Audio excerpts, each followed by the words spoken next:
Pelo sinal da Santa Cruz, livrai-nos Deus, nosso Senhor, dos nossos inimigos.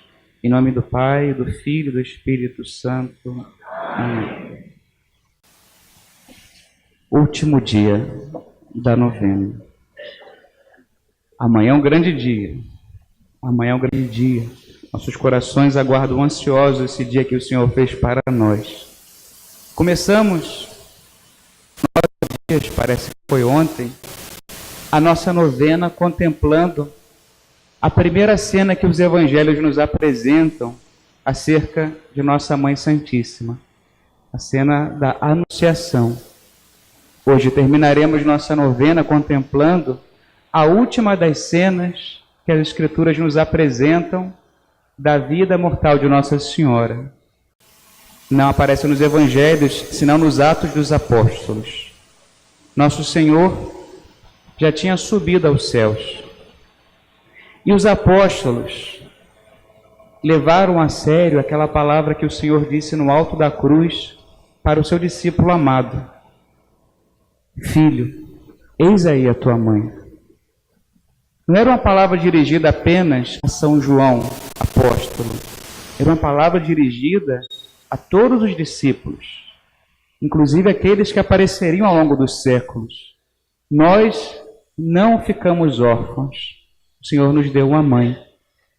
E os apóstolos, que certamente já sentiam a falta da presença física de Jesus, porque depois da ascensão não contemplavam mais o sorriso humano do Senhor, o tom da sua voz, já não sentiam mais o calor do seu abraço. O Senhor já havia subido aos céus. E eles se consolavam com a mãe de Jesus, a mãe do Senhor. Era ela que reunia aquela realidade nascente que séculos depois viria a ser chamada de igreja. Estavam os apóstolos com Maria, a mãe de Jesus, naquele cenáculo de Jerusalém. Por certo, esse era o lema do nosso querido Dom Carlos Alberto Navarro. Eu nunca vou esquecer disso, né? Com Maria, Matre Iesu. Com Maria, mãe de Jesus, estavam todos eles, com exceção de um, aquele que havia traído o Senhor, Judas Iscariotes. Os demais estavam ali, com Nossa Senhora em oração, como nós estamos hoje também aqui nessa igreja. De repente, um vento impetuoso sopra sobre o lugar e, como que línguas de fogo, descem sobre as cabeças dos apóstolos, e aqueles homens tão covardes que se escondiam por medo dos judeus, de repente se enchem com a coragem tal que são capazes de entregar a sua vida pelo Senhor. Todos eles, com exceção de São João, todos eles, incluindo São Judas Tadeu, foram martirizados pela fé. Por isso, esse instrumento, o machado que ele leva em mãos, para mostrar como ele foi assassinado em nome da fé. Vejam que mudança. Homens fracos, pecadores, limitados, se convertem nesses grandes apóstolos, capazes inclusive de perder e entregar voluntariamente a própria vida por amor ao Senhor. Maria gera a igreja com as dores de parto que experimenta na cruz. Naquele momento em que Nossa Senhora aceita definitivamente a vontade de Deus sobre ela, naquele momento da cruz, Stabat Mater dolorosa, naquele momento em que ela experimenta a espada de dor que transpassa a sua alma, Maria gera a igreja, gera a todos nós. Nós cristãos, não só os católicos, nós cristãos somos cristãos porque nascemos da Virgem Maria. Foi o sim de Nossa Senhora que nos fez nascer de novo. Por mais ingrato que nós sejamos com Nossa Senhora, nós só estamos aqui por causa do sim dela. Estamos vendo isso ao longo desses dias. Se não houvesse o sim de Maria, nós não seríamos cristãos, porque nem sequer o Verbo de Deus teria se encarnado nessa terra. E vejam a categoria daqueles apóstolos. João, Tiago, querem disputar com os outros o primeiro lugar entre os apóstolos. Orgulhosos, vaidosos, Ainda usam a intercessão de sua mãe para tentar chegar a Jesus, né, e ocupar os primeiros postos. Pedro, traidor, nega o seu Senhor. Diz por mais de uma vez: não conheço esse homem. Não conheço esse homem. Judas, que foi um dos 12, vende o seu Senhor por 30 moedas de prata. Meus irmãos, será que foi por acaso que o Senhor escolheu esses homens? Será que ele não sabia o que viria a acontecer? Não foi nada por acaso. O Senhor precisamente escolheu a esses. Escolheu os que ele quis. E Deus não se engana. Deus quis escolher um Pedro, medroso, traidor. Deus quis escolher a Judas. Deus quis escolher Tiago, João, vaidosos, e todos os apóstolos que o deixariam sozinho na hora em que ele mais precisava dos seus amigos. Não foi por acaso. E o que é mais bonito, não sei se vocês se admiram com esse fato, mas quando a gente lê os evangelhos, não vê em nenhum momento os evangelistas mascararem os defeitos dos apóstolos. Se a gente fosse contar uma narrativa dos feitos dos nossos antepassados, possivelmente a gente esconderia os defeitos, né? A gente queria exaltar as qualidades, né, dos nossos pais, nossos avós. Mas o evangelho a gente lê, parece que os evangelistas fizeram questão de deixar plasmado os defeitos desses homens. Por que isso? Justamente para mostrar que essa obra, essa nova realidade que o Senhor vem estabelecer nessa terra, não é humana. Essa igreja não é humana. Para que nós não nos espantemos. Dom Carlos Alberto Navarro gostava de fazer um paralelo entre hoje os bispos, os cardeais e os primeiros apóstolos. Ele dizia assim: vejam, um cardeal traiu Jesus e se enforcou.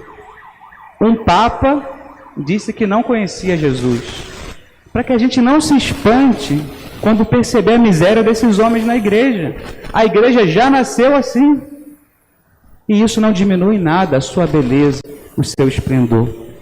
O Senhor tinha que voltar. Assim como ele veio do céu à nossa terra, ele tinha que voltar à glória do Pai. Depois da sua ascensão, a obra dele, no entanto, não tinha acabado.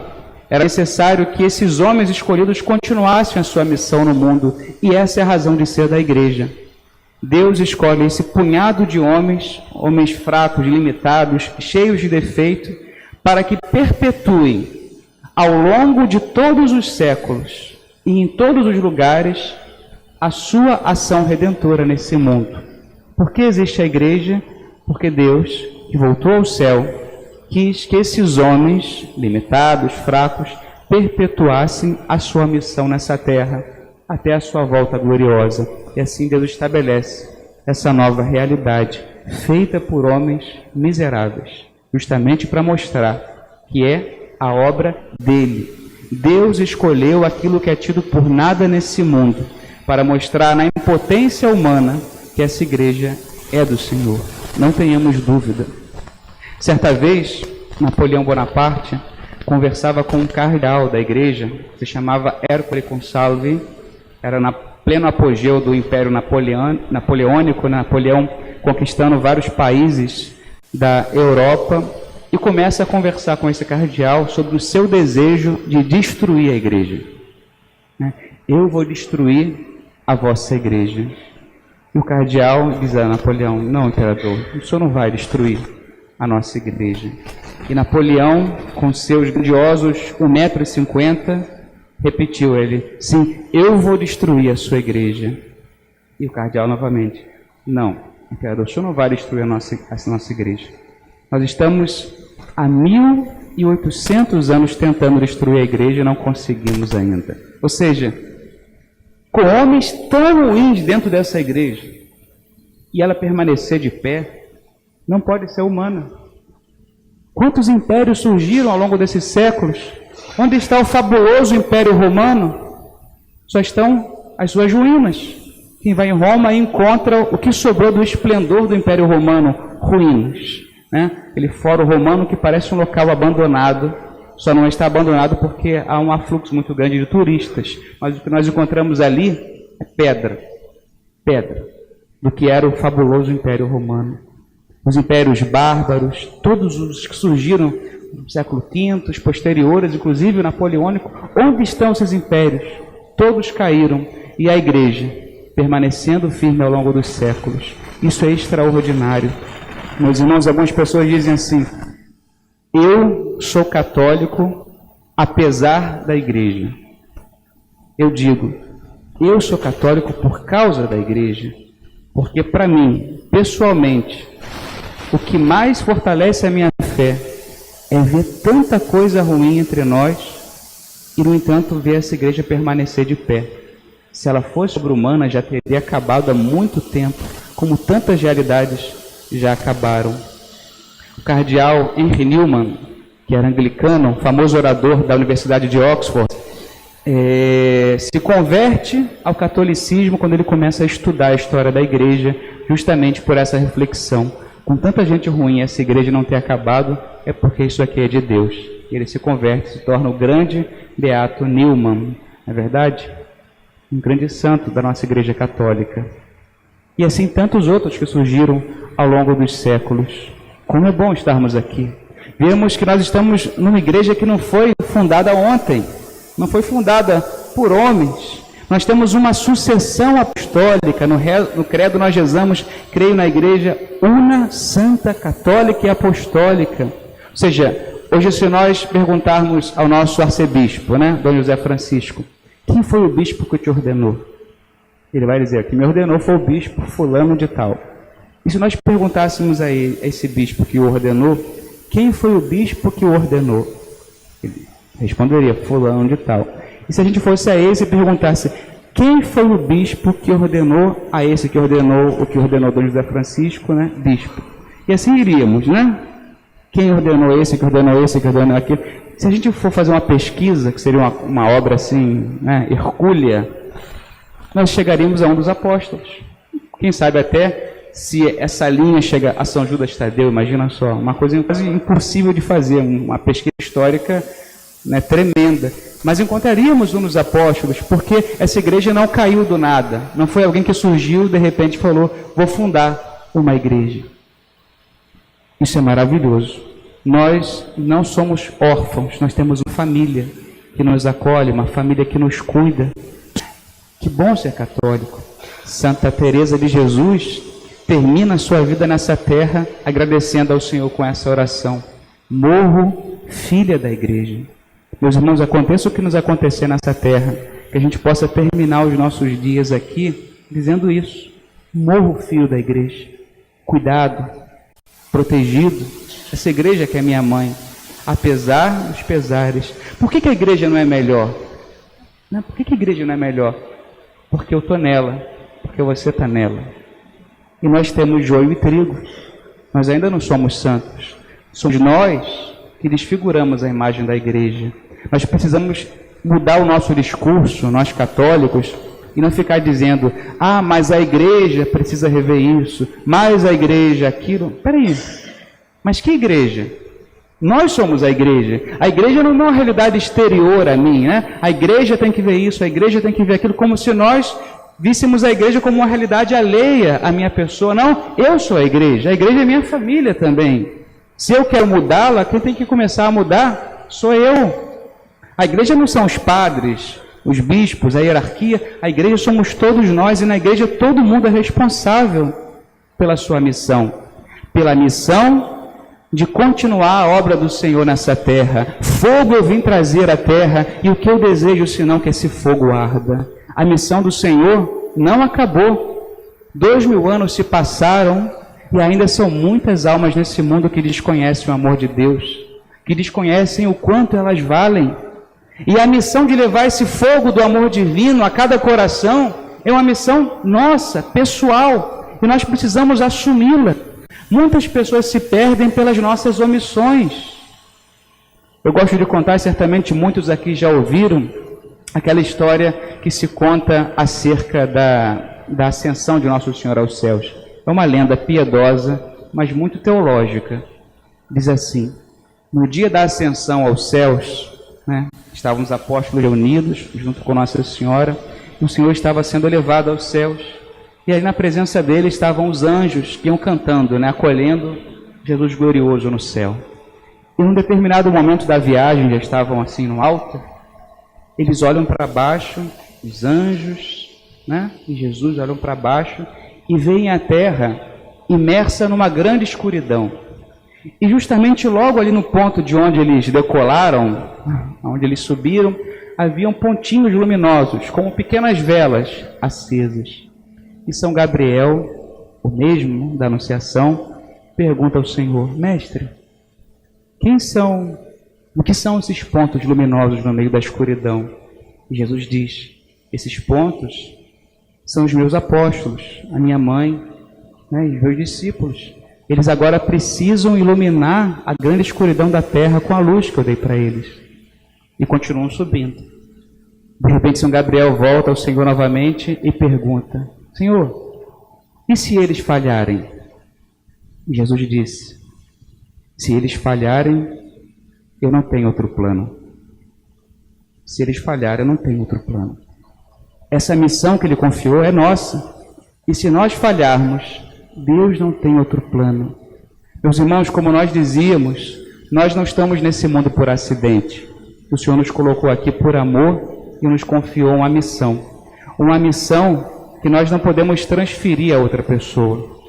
Com as nossas omissões, nós podemos atar as mãos de um Deus Todo-Poderoso que quis contar comigo e com você para fazer com que seu amor chegasse nos corações humanos. A gente pensa assim: mas se eu falhar? Né? Se eu falhar, muita coisa não acontece no mundo, né? O que vai acontecer se eu falhar? Uma negligência minha não muda muita coisa. Esse é o problema. A negligência sua deixa de fazer com que muita coisa divina aconteça nessa terra. Quando a gente diz não a Deus, quando Ele nos pede algo e a gente não faz, é como se a gente estivesse amarrando as mãos de um Deus Todo-Poderoso que quis contar conosco para seguir amando cada pessoa. Santa Madre Teresa de Calcutá dizia que somos nós hoje o rosto de Jesus para o mundo. Jesus quer amar as pessoas hoje através do nosso olhar, através da nossa voz, do nosso sorriso, do nosso abraço. E se nós omitimos isso, nós impedimos que Deus chegue em cada alma, em cada coração humano. Cada um de nós é peça insubstituível nesse grande tabuleiro da história da salvação. Não podemos nos omitir, porque Deus conta conosco. Conta conosco. Contam os evangelhos que havia um homem numa piscina que há em Jerusalém, chamada Betesda, que há 38 anos, paralítico, ficava ali do lado da piscina, porque segundo uma piedosa lenda judaica, um anjo aparecia de quando em quando e agitava as águas daquela piscina. E o primeiro que entrasse nas águas ficava curado. E aquele homem estava 38 anos esperando, porque cada vez que as águas se agitavam, ele ia tentando se arrastar até lá e o outro chegava na frente. E ele não desistiu. 38 anos. E Jesus pergunta: por que você ainda está aqui? Ele diz: hominem non habeo. Não tenho ninguém. Não tenho ninguém que me leve àquela piscina. Que tristeza. Que tristeza se nós tivéssemos gente ao nosso lado que dissesse isso também. Não tenho ninguém para me ajudar. Não tenho ninguém para cuidar de mim. A grande tentação do nosso mundo, e a tentação das pessoas boas, é a tentação do ativismo. A gente se move daqui para lá, querendo fazer várias coisas, e esquece das realmente essenciais da nossa vida. E há pessoas ao nosso lado carentes de alguém que as escute, carentes de alguém que as cuide, carentes de alguém que faça com que elas recobrem o sentido da vida. Nós podemos fazer muito, meus irmãos. Precisamos sair de nós mesmos, né? Fazer esse movimento para fora, não para dentro. Deixar esse nosso egoísmo, ser capaz de, como diz a poesia, de guardar a nossa dor no bolso para cuidar da dor do nosso irmão. E no fundo é isso que nos realiza. Quando a gente vê que a nossa vida pode ser útil para alguém, a gente encontra o sentido dela. Parar de ficar remoendo os problemas pessoais, parar de ficar lamentando, parar de encontrar na igreja uma realidade que seja apenas um lugar para massagear o meu ego. Né? A igreja não é um lugar que eu venho para me sentir bem. A pessoa vem, massageia meu ego, sai aqui feliz e continua no meu mundinho fechado. A igreja nos envia em missão. O Papa tem repetido isso tantas vezes, né? O tema da igreja em saída. Somos nós responsáveis por incendiar o mundo no fogo do amor de Deus. Não podemos silenciar esse sonho no coração do Senhor. Eu vim trazer fogo à terra e como eu desejo que esse fogo arda. Quantas almas necessitam do nosso sim diário? Pensa nisso. Almas enamoradas de Deus, enamoradas, né? A nossa missão, o nosso falar de Deus, ele vai acontecer à medida em que o nosso coração esteja ardendo de amor. O tanto amor não couber em um único peito. E a gente quiser estender isso a todos os homens, falando de Deus e sobretudo testemunhando. O melhor modo de falar de Deus é com o nosso testemunho autêntico de vida, com a nossa coerência. Coerência. O literato francês Paul Claudel dizia assim: não fale de Deus sempre. Não fale de Deus sempre. A gente não precisa ser chato, hein? Às vezes a gente reclama, pô, mas meu marido não vem à igreja, né? Não vem à igreja porque você é chata. Né? Vamos à missa, não aguenta mais, né? Ou vice-versa também, né? Ou vice-versa. Deixa de falar tanto de Deus e começa a mostrar Deus com sua vida. Não fale tanto de Deus, mas viva de tal modo que as pessoas te perguntem por Deus ao ver o seu comportamento.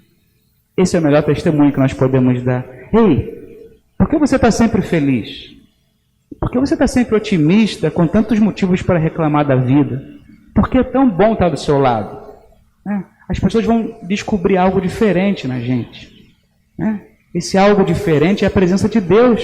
E é isso que vai transformar o mundo. Nós, católicos, vamos converter o mundo não com pregações de palavras, mas com a pregação de uma vida santa. É isso que faz a diferença. E por que ainda o mundo jaz em tantas trevas? Porque nós ainda não somos o que deveríamos ser. Meus irmãos, se nós cristãos amássemos a Deus de verdade e testemunhássemos esse Deus, como o nosso mundo seria diferente? Por nossas omissões, o mundo continua em trevas. Precisamos renovar, e quem sabe como fruto dessa novena, nosso desejo de entrega a Deus. Deus que quer contar com a gente, com a nossa pequenez, com as nossas limitações também, como eram limitados aqueles homens, para seguir atuando em cada coração humano, através da tua palavra, da tua vida. É isso que Deus quer fazer através de nós. Santa Catarina de Sena dizia no século XIV, se formos aquilo que Deus espera de nós, colocaremos fogo no mundo. Fogo no mundo. O dia em que nós nos convertermos de verdade, que nós testemunharmos com a vida esse amor de Deus, nós mudaremos esse mundo. Que a gente se convença que não existe outro caminho para a gente nessa terra, senão o caminho da santidade, dessa entrega total a Deus, como nossa mãe também o viveu. O tema da nossa novena era reaprender a seguir a Cristo como Maria, né? Com ela, reaprender a ser cristão hoje. Só que Nossa Senhora não é apenas um exemplo para nós, um exemplo distante ao qual nós devemos seguir. Ela é também companheira em nosso caminho. Que a partir dessa novena também a gente possa renovar a consciência da presença dessa mãe em nossas vidas. Quando vier as dificuldades, quando sentirmos o peso da nossa impotência, que a gente possa rezar com confiança. Não me deixeis, irmão. Não me deixeis. Sentir a presença de Nossa Senhora que nos ajuda a consolar as dores da saudade, a consolar as tribulações, diante das tribulações que temos que experimentar nessa terra. Sejamos muito, muito marianos, para que sejamos também muito, muito de Cristo. Não tenhamos medo. Nossa Senhora não rouba o lugar de Jesus. A cada um que vai até ela vai apontar para o seu filho e dizer: fazei tudo o que ele vos disser. Não nos preocupemos. Será que eu estou roubando o protagonismo de Jesus? Não. Quanto mais de Maria formos, mais do Senhor seremos. Foi por ela que ele veio a esse mundo. E é por ela também que nós podemos chegar até ele. É caminho seguro. Uma mãe nunca permite que seus filhos se percam, né? Sempre fará o possível e o impossível para cuidar deles. E Nossa Senhora, essa boa mãe, não é diferente. Meus irmãos, aconteça o que acontecer, que não nos ocorra abandonar essa grande família que é a nossa igreja. Ah, mas o padre é isso, o padre é aquilo. Problema dele. Eu não estou na igreja por causa dele. Não podemos estar aqui só por tradição. Por que você é católico? Ah, porque eu fui criado na igreja católica. Não. É preciso que nós estejamos aqui com consciência, livremente, sabendo o que estamos fazendo, dando razões da nossa fé. Aconteça o que acontecer, que nunca nos ocorra abandonar essa família. Porque temos a plena certeza que se eu estou nela, no barco de Pedro, virão as tribulações, virão os ventos, virão as tempestades, mas eu sei que um dia eu chegarei no meu destino, né? Porque essa barca não afundará. Eis que estarei convosco todos os dias, até o fim do mundo.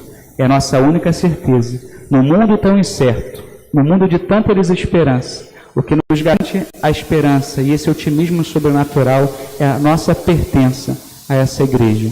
Apesar dos pesares, e mais ainda, por conta das limitações humanas, que nós reafirmemos a nossa fé.